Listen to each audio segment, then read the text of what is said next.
Guys, wala nang tigil yung pag-ulan ngayon guys. Kaya naman, sinabi ko na lang kay mami na kung ano na lang yung nandito sa bahay o nasa rep, yun na lang ang aming iluluto. At yun na nga, dali-dali na akong pumasok sa bahay. Inayos ko muna dito sa kwarto bago ako pumunta sa kusina. Kung ano na nga lang yung gulay o ano man nasa kusina guys, yun na lang ang iluluto namin. Pagdating ko nga sa kusina guys, nakita ko nga na may gulay at mga dilata pa kaya ito na lang ang aming lulutuin. Para nga sa tanghalian namin guys, binuksan ko na lang itong luncheon meat. Tsaka hiniwa ko na lang ito ng 6 na piraso kasi tatatlo lang naman kami para walang lugi.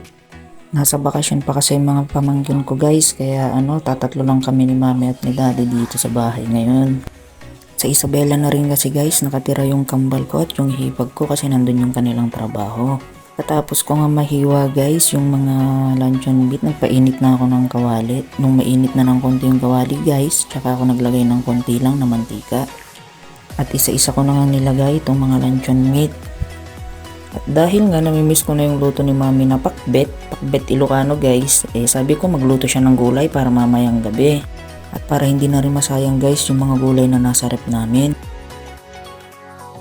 Habang niluluto ko nga itong luncheon meat guys, kinuha ko na yung gulay dito sa rep. Hiniwa ko na itong talong, sunod ko nang hiwain yung okra. Pagkatapos kong hiwain yung okra guys, kinuha ko na rin itong kalabasa. Tinanggalan ko muna ng buto, tsaka ko siya hiniwa at binalatan.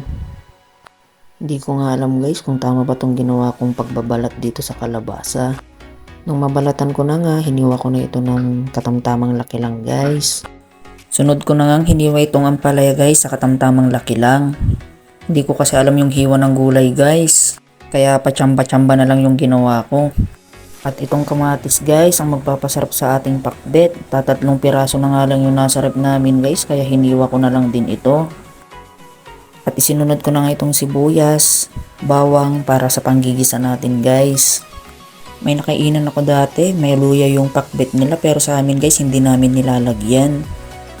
Pagkatapos kong mahiwa yung bawang at sibuyas guys, hiniwa ko na rin itong karne na aming isasawag sa aming pakbet. At pagkatapos nga nun guys, hinugasan ko na itong mga gulay natin. Hinugasan ko itong mabuti para naman safe na kakainin natin. At para makaiwas na rin tayo makakuha ng mga hindi magandang mikrobyo guys. Sinunod ko na nga itong karne guys, hinugasan ko ito ng ilang beses. Nung medyo malinaw na yung tubig, pwede na, malinis na ito guys. Inalis ko lang yung sobrang tubig niyan guys, tsaka ko itinabi kasi mamayang gabi pa lulutuin ni mami. At ito na guys, itatabi ko muna sila sa rep. Dahil tapos ko na nga itong hiwain guys, kakain muna ako ng tanghalian.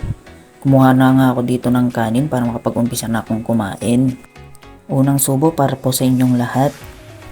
Hindi ako masyadong mahilig kumain ng mga ganitong dilata guys, kaya dali-dali na lang akong kumain. Babawi na lang siguro ako mamaya guys sa lulutuin ng gulay ni mami kasi paborito ko talaga ang pakbet. Pagdating nga ng gabi guys, iluluto na daw ni mami yung pakbet. Nagisa lang siya dito ng bawang. At nung medyo brown na nga itong bawang natin guys, sinunod na ni mami itong sibuyas. Halo-haluin lang natin guys para hindi masunog yung bawang natin. Tsaka natin isusunod itong kamatis. Ito yung magpapasarap ng ating pakbet. Kaso konti lang guys, mas masarap sana ito kung mas marami. Sunod na nilagay ni mami itong karne guys.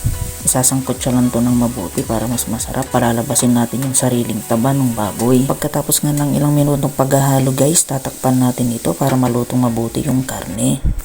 At pagkatapos nga magisang mabuti nitong karne natin guys, nilagay ni mami itong mga gulay.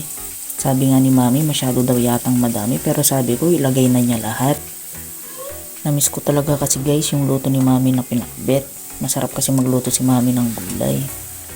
Pagkatapos nga nitong haluin ni mami guys ng maayos, tatakpan muna natin ito. Wala pa tayong nilagay na kahit ano dyan guys. At nung kumulo na nga, nilagyan na ito ni mami ng bagoong. Goong po kasi ang nilalagay namin guys pag pakbet Ilocano. Ang original pakbet Ilocano nga pala guys ay may palang at patani. Hindi po namin talaga ito nilalagyan ng kalabasa. Pero dahil ito nga yung nasa rep namin guys, ito na lang yung niluto namin. At ito na guys, pagkaluto pa lang sabi ko kay mami kumain na kami. Mas masarap itong kainin guys kapag mainit pa. Kaya kumuha na rin kayo ng kanin nyo dyan guys at sabayan nyo akong kumain. Sumandok na nga ako agad dito guys ng kanin tsaka gulay. Kung naamoy nyo lang ito ngayon guys, sobrang bango po talaga niya. Pagkatapos kong sumandok ng ulam ko dito guys, inabot ko na ito kay mami at kay daddy. Siyempre wag natin kakalimutang magpasalamat sa Panginoon guys sa lahat ng biyaya na natatanggap natin sa araw-araw. Nandito na tayo sa exciting part guys, ang tikiman. Unang subo para sa inyo guys. Nagihimas George. Uray nagpudot jain na po'y kinjay sida.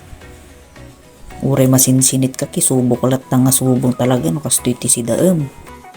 Shoutout nga pala sa mga kababayan nating OFW guys. Alam kong namimiss nyo nang kumain ng mga ganitong ulam.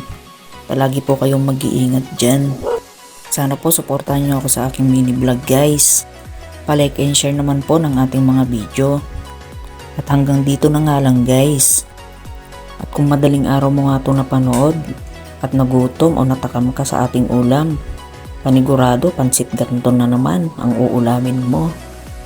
Salamat po sa panonood. Hanggang sa susunod po nating mga video.